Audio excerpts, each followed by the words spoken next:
السلام عليكم ورحمة الله وبركاته. ازيكم حبايبي، عاملين ايه؟ يا رب تكونوا بألف خير. وحشتوني جدا من اخر فيديو كنا فيه مع بعض، والحمد لله يعني انا بدأت كده بشعلة نشاط من تفريزات وحاجات رمضان استعدادا بقى خلاص. كل سنة وانتم بألف خير، انتوا كل حبايبكم واهلكم واولادكم يا رب العالمين. ربنا يبلغنا رمضان اعوام عديده. النهارده بقى احنا خدنا الولاد كده انا وماما ونزلنا المنشيه وحطة الرمل، وقلنا كده ايه نفطر الاول عند جاد زي ما انتم متعودين، وبعد كده خدت القهوه بسرعه تكوين من البن البرازيلي، وجبت المروان كده حاجه بالبندق، ومشينا في شارع فرنسا. خدنا من اوله ودخلت كده اشتريت حاجات للولاد، حلويات عشان نقضي وقت لطيف من غير زن، بالذات مسك. ودخلنا الاسواق اللي هناك.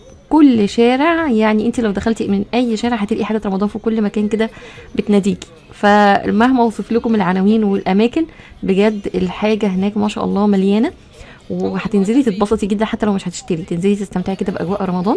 وطبعا الفوانيس والزينه السنه دي نازله تحفه، مش قادره اقول لكم اشكالها عامله ازاي، وحاجه كده اخر بهجه. بس عايزه اقول لكم برضو الاسعار نازله معاها بنفس يعني ايه، على قد ما الحاجه حلوه على قد ما الاسعار عاليه.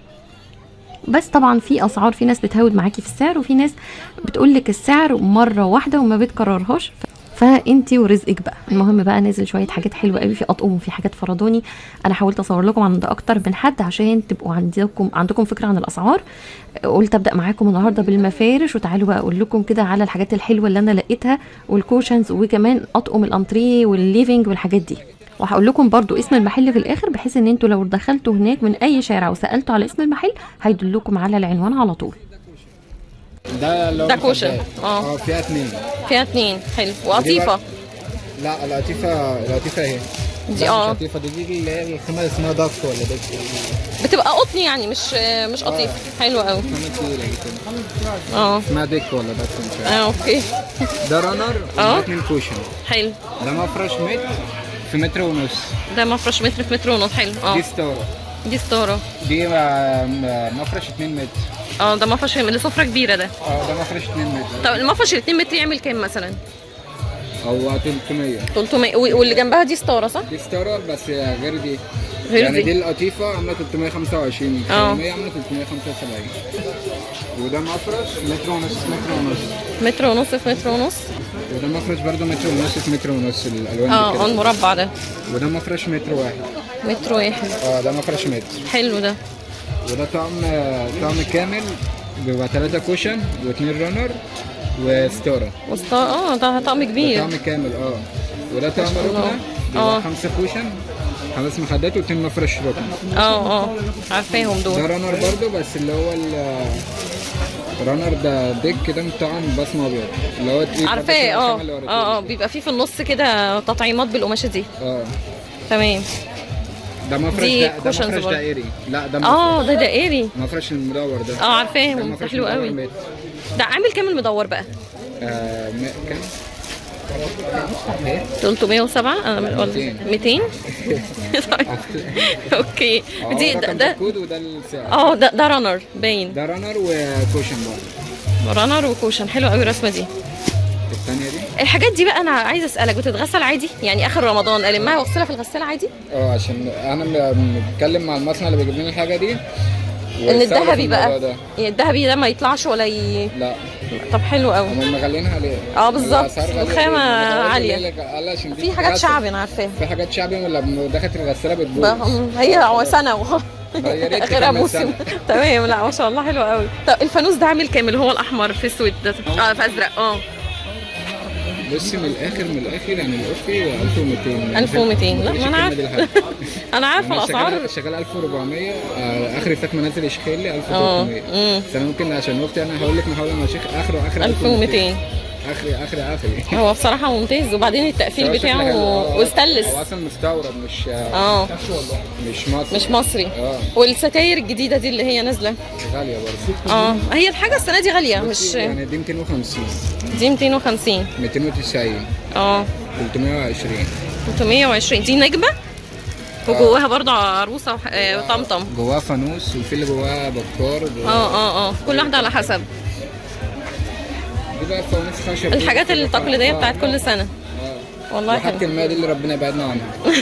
الحاجات عندك زيت؟ حاجات المال حاجه الزيت دي الزيت. ربنا يبعدنا عنها. اسعارها نازله رهيبه صح؟ يعني اقل حاجه بتبتدي من 800 800 850 اللي هو شبه الراجل الكبير ده. فين وانت طالعه بقى.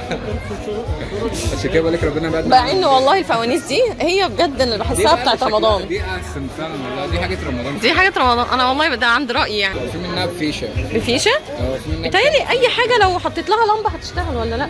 ايوه يعني انا لو فيها ليد، يعني في واحده الفيشه دي فيها ليد. في واحده الثانيه بيبقى فيها شبه الشمعه اللي بتبقى في البرج كده، الشمعه اللي بتنور. عرفتها اللي بالكهرباء برضو بحجاره يعني صح؟ بحجاره كده. والله حلوين. اللي منقرشين اللي على اليمين دول عاملين كام؟ 750. 750. ما عندك الطقم اللي هم الثلاثه نازلين برضو ترند السنه دي كده، مش عارفه اسمهم ايه بصراحه. الله اكبر، امبارح كان عندي كام طقم خلاص في يوم. ولا يهمك. اسمكم ايه هنا بقى؟ دكان النور. دكان النور؟ تبع الشيخ وائل يوسف.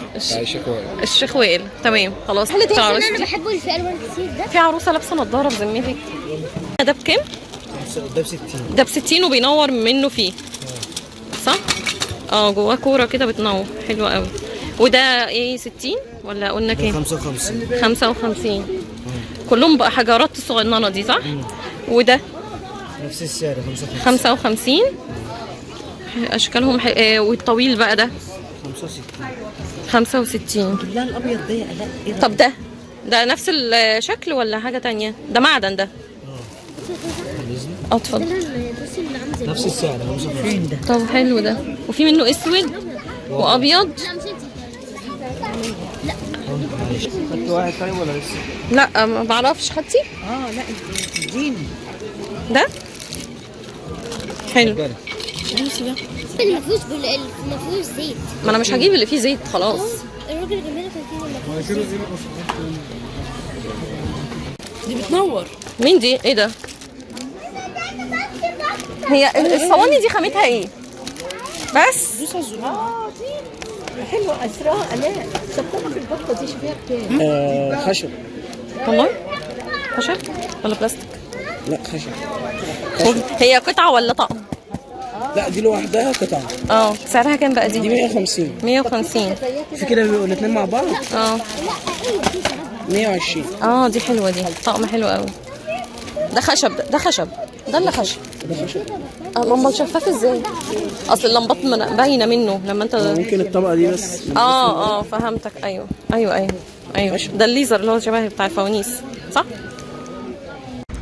روحنا بقى. عايز اقول لكم يوم كان جميل جدا في المنشيه. طبعا صورت لكم اجزاء تانية ان شاء الله هنزلها لكم فيما بعد، بحيث ان هي تبقى كده في كل مره اديكم قطعه من الخروجه، لان فعلا كان يوم جميل ومميز بالنسبه لي. يعني مش قادره اقول لكم فرحه رمضان بحسها فعلا في المنشيه، والاجواء بتاعه زمان والشوارع بتاعه زمان، الحاجات اللي احنا متعودين عليها.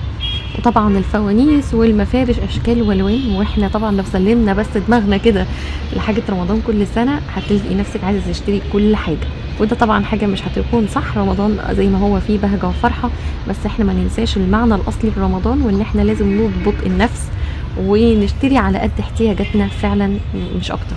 وطبعا ما فيش مشكله خالص ان احنا يعني يبقى عندنا مظهر من مظاهر البهجه والفرحه للولاد وبالذات الاطفال الصغيرين، ونعرفهم رمضان بس مش بطريقه مبالغ فيها.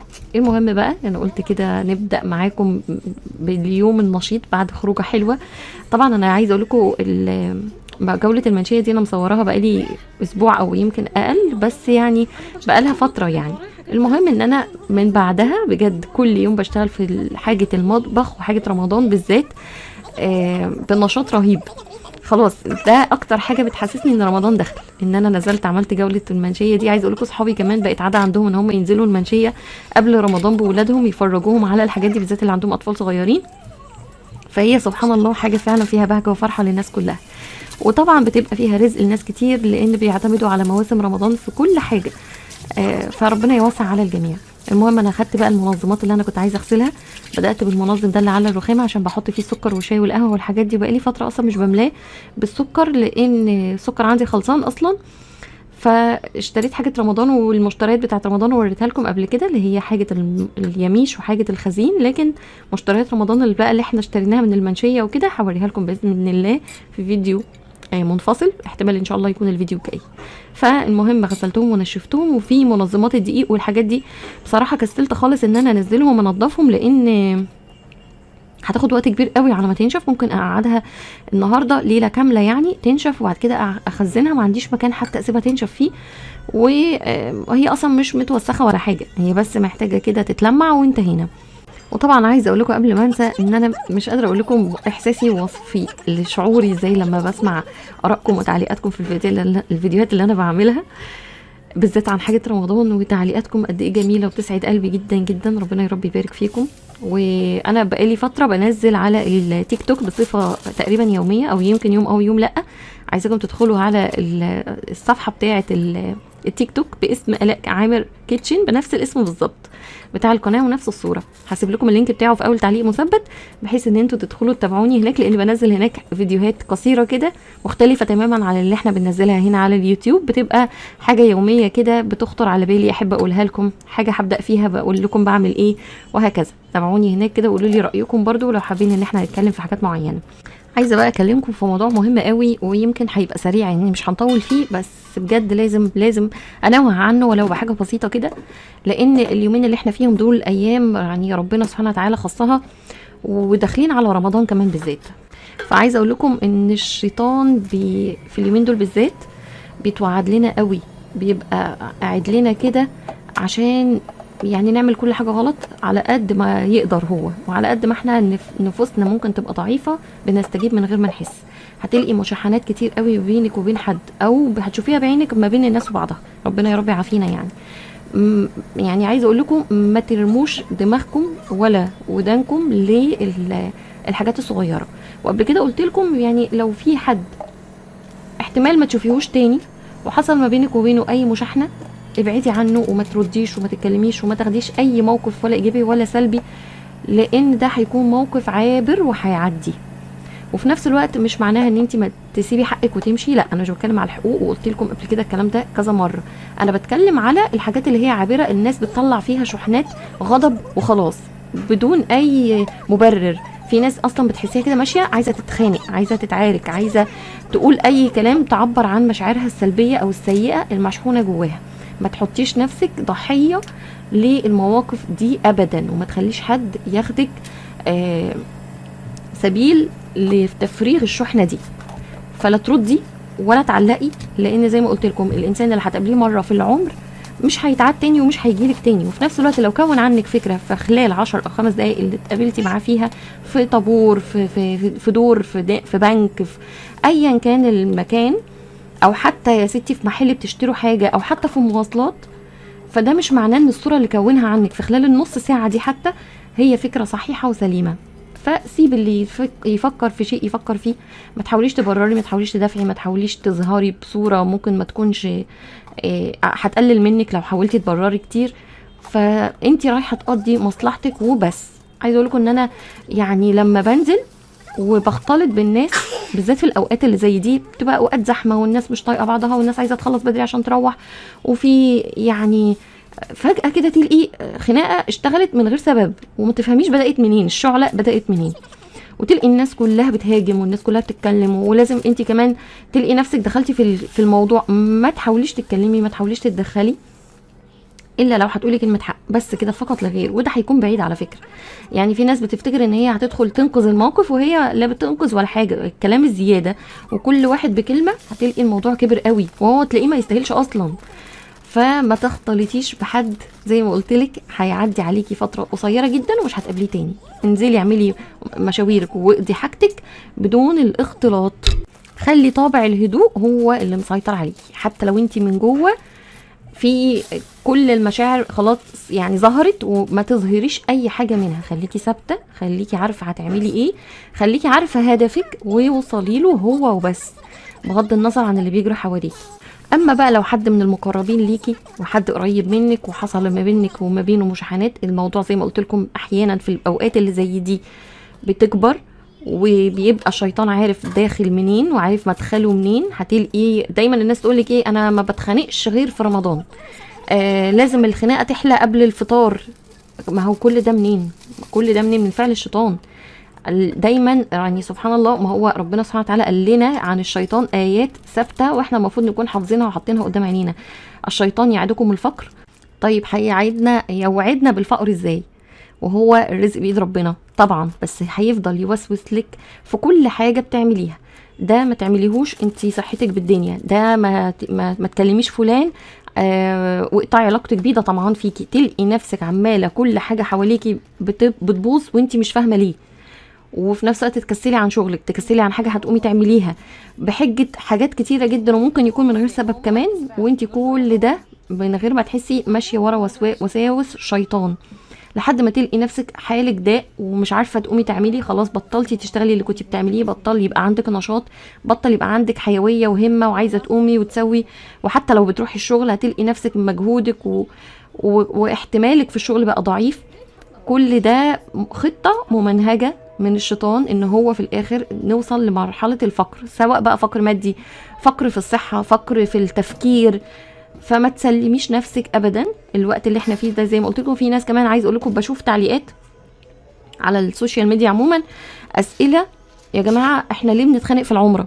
تلقي زوج وزوجه راحوا العمره راجعين متخانقين او بيتخانقوا هناك اصلا، والعمره كلها مقضيينها متخاصمين. انتوا متخيلين اصلا العمره والحج ما فيهمش جدال، او الحج عموما ما فيهوش جدال، ما فيهوش نقاش في حاجات يعني اختلافات. ما ينفعش نختلف، ولا ينفع نتخانق، ولا ينفع حتى يبقى في بينا اي نوع من انواع المشاحنات نهائي، ولا بينك وبين اللي بتعتمري معاه، ولا اللي انت سايباهم اصلا في بلدك وطالعه العمره لله. يعني كل ده مرفوض، كل ده من فعل مين؟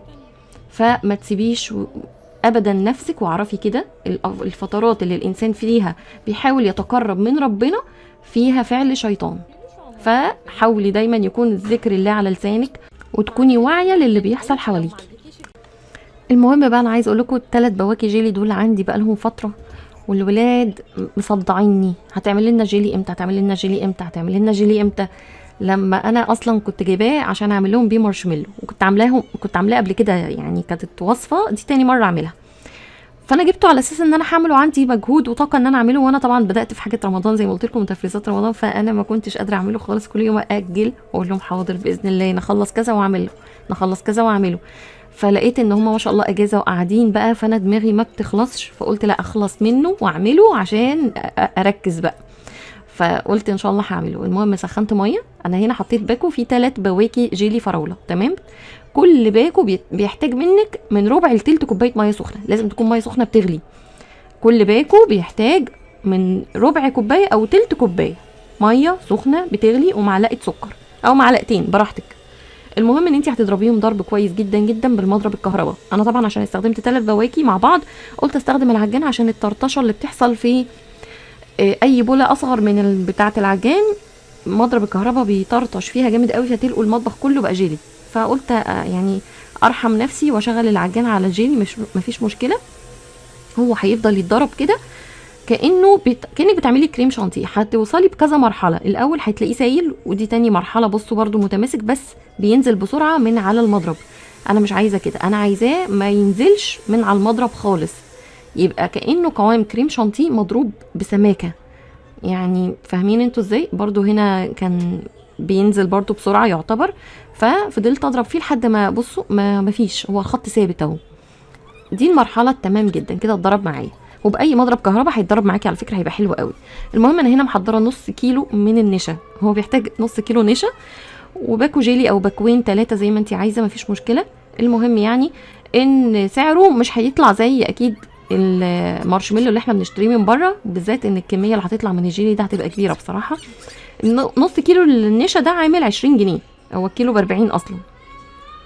المهم بفرده في صينيه كده معقوله، وسمك النشا يكون برده مش راق رفيع، وبنزل بقى عليه باشكال. هتنزلي بقى يعني باي شكل. انا عملت منه كمان طويل شويه بحيث ان هو يبقى عامل زي الضفاير، شبه الضفاير اللي احنا بنشتريها برده في اكياس مغلفه كده.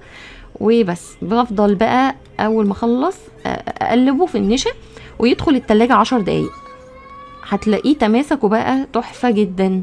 اهم حاجه الضربه بتاعته تكون كويسه، وزي ما قلت لك توصلي بمرحله الخفق لنفس قوام الكريم شانتيه اللي مش بيقع من المضرب. بس يبقى انت كده نجحتي، هيطلع معاكي هش وحلو قوي.